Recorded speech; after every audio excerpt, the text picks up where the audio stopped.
Power station থেকে আমাদের বাড়ি বা ধরুন ফ্যাক্টরি, এই যে এতখানি পথ পেরিয়ে বিদ্যুৎ আসে, তার একেবারে মূলে মানে হার্টে কে আছে বলুন তো?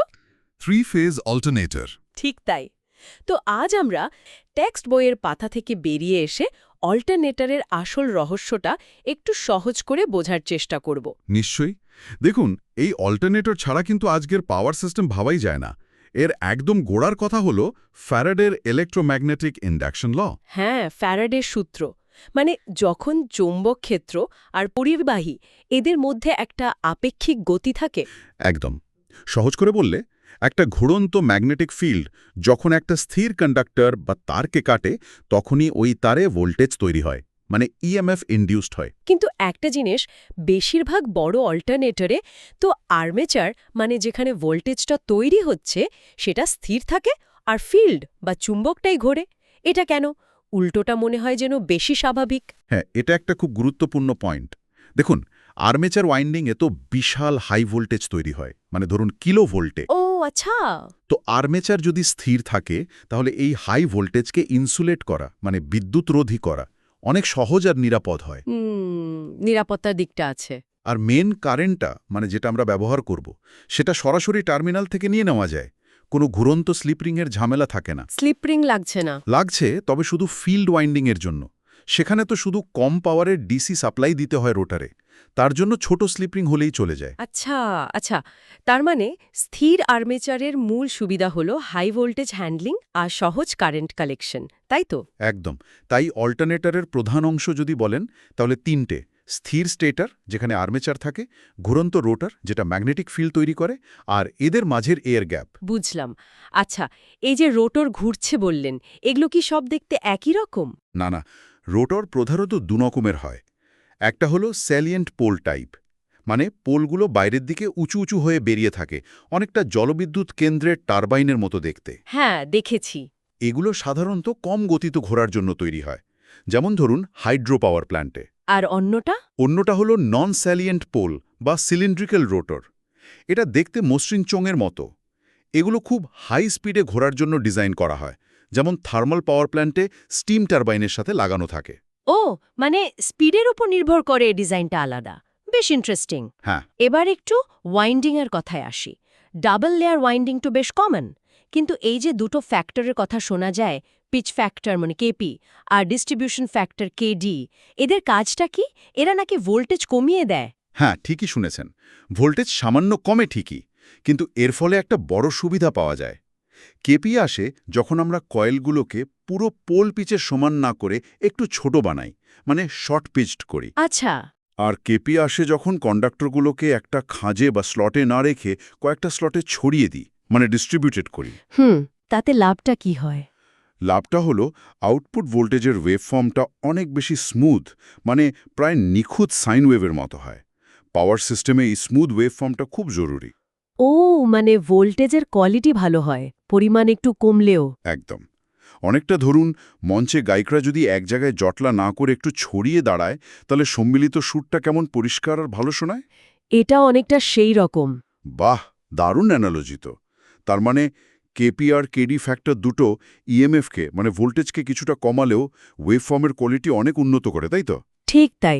তাই জেনারেটেড ইএমএফ ইজি নির্ভর করে মোট magnetic flux phi, rotor speed N, আর্মেচারে মোট কন্ডাক্টরের সংখ্যা জেড, আর অবশ্যই এই কেপি আর কেডি ফ্যাক্টর দুটোর ওপর। বুঝেছি। এবার বলুন, অল্টারনেটরে যখন লোড দেওয়া হয়, মানে আমরা যখন লাইট, ফ্যান, মেশিন চালাই, তখন শোনা যায় যে টার্মিনাল ভোল্টেজ কিছুটা কমে যায়। এটা কেন হয়? হ্যাঁ, ভোল্টেজ ড্রপ হয়। এর পেছনে আসলে তিনটে প্রধান কারণ আছে, মানে ভোল্টেজের পথে তিন রকম বাধা। বাধা কিরকম? প্রথমটা হলো আর্মেচার ওয়াইন্ডিংয়ের নিজস্ব রেজিস্ট্যান্স বা রোধ। কারেন্ট গেলে তারের মধ্যে কিছুটা ভোল্টেজ তো নষ্ট হবেই, তাই না? হ্যাঁ। এটাকে বলে আইআরএ ড্রপ। হ্যাঁ, ওহমের সূত্র অনুযায়ী। দ্বিতীয়টা হলো লিকেজ রিঅ্যাক্টেন্স ড্রপ, আইএক্সএল। মানে সব ম্যাগনেটিক ফিল্ড বা ফ্লাক্স কিন্তু কাজের পথে যায় না, কিছুটা এদিক ওদিক ছড়িয়ে পড়ে বা লিক করে। সেটার জন্য ভোল্টেজ ড্রপ হয়। আচ্ছা। আর ৩ নম্বর? ৩ নম্বরটা বেশ গুরুত্বপূর্ণ। সেটা হলো আর্মেচার রিঅ্যাকশন। লোড কারেন্ট যখন আর্মেচার দিয়ে যায়, সে নিজেও একটা ম্যাগনেটিক ফিল্ড তৈরি করে।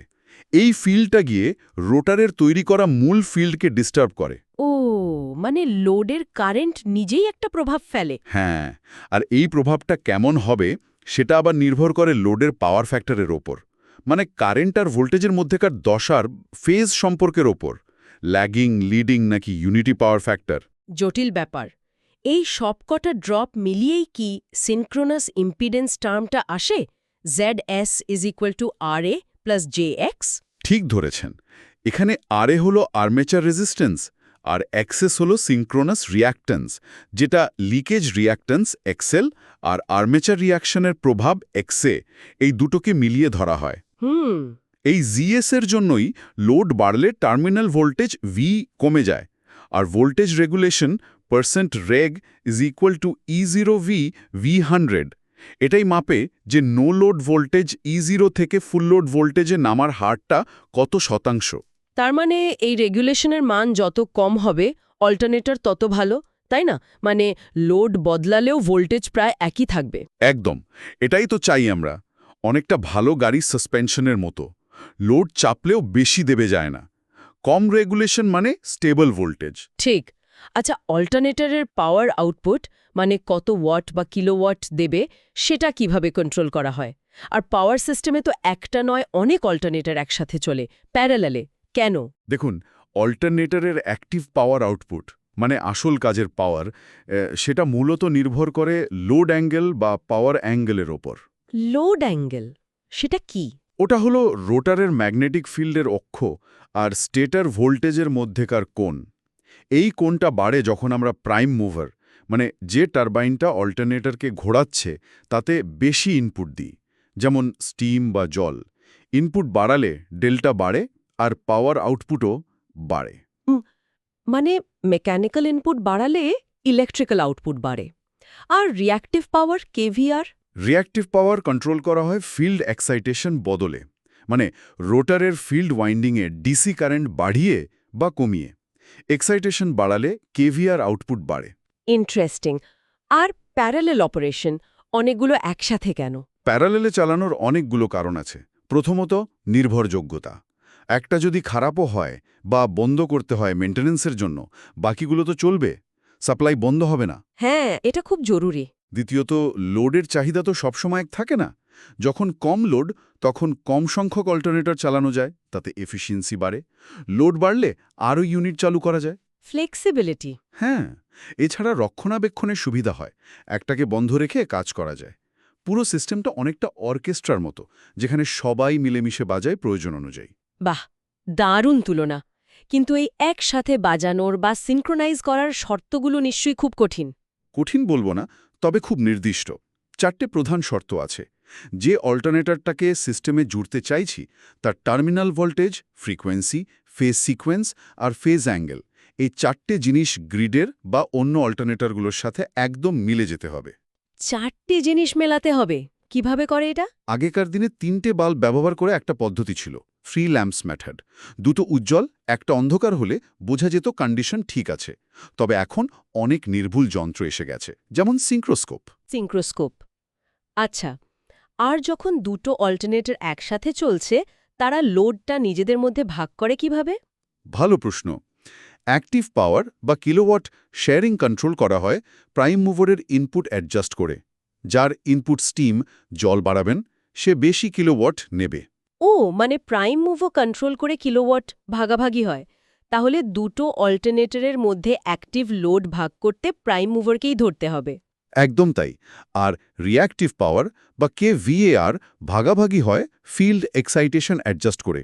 যার এক্সাইটেশন বাড়াবেন, সে বেশি কেভিএআর শেয়ার করবে। চমৎকারভাবে বুঝিয়ে দিলেন। তাহলে আজকে আমরা 3 ফেজ অল্টারনেটরের মূল কার্যনীতি, কেন আর্মেচার স্থির রাখা হয় তার সুবিধা, কেপি-কেডি ফ্যাক্টরের গুরুত্ব, লোড দিলে ভোল্টেজ কেন কমে আর কিভাবে তা মাপা হয়, আর সব শেষে কেন ও কিভাবে অল্টারনেটরদের একসাথে বা প্যারালালে চালানো হয়, এই জরুরি বিষয়গুলো বেশ সহজভাবে আলোচনা করলাম। হ্যাঁ, এগুলো কিন্তু শুধু পরীক্ষার নম্বর তোলার জন্য নয়। এগুলো পাওয়ার সিস্টেম ইঞ্জিনিয়ারিংয়ের একেবারে ভিত। ভবিষ্যতে তোমরা যখন স্মার্ট গ্রিড বা ধরো রিনিউয়েবল এনার্জি ইন্টিগ্রেশন নিয়ে কাজ করবে, দেখবে এই বেসিক জ্ঞানটা কতটা অপরিহার্য। এই ফিল্ডে কিন্তু ক্রমাগত শিখে যাওয়া আর নিজেকে আপডেটেড রাখাটাই আসল চাবিকাঠি। একদম ঠিক। আর শেষ করার আগে সবার জন্য একটা প্রশ্ন রেখে যাই। একটু ভাবুন তো, যেভাবে সোলার পাওয়ার, উইন্ড পাওয়ারের মতো রিনিউয়েবল সোর্সের ব্যবহার বাড়ছে, যেগুলো স্বভাবতই পরিবর্তনশীল, তাতে ভবিষ্যতের অল্টারনেটরের ডিজাইন বা অপারেশনে কি কোনো বড়সড় পরিবর্তন আসতে পারে? কেমন হতে পারে সেই পরিবর্তন? এটা নিয়ে অবশ্যই ভাববেন।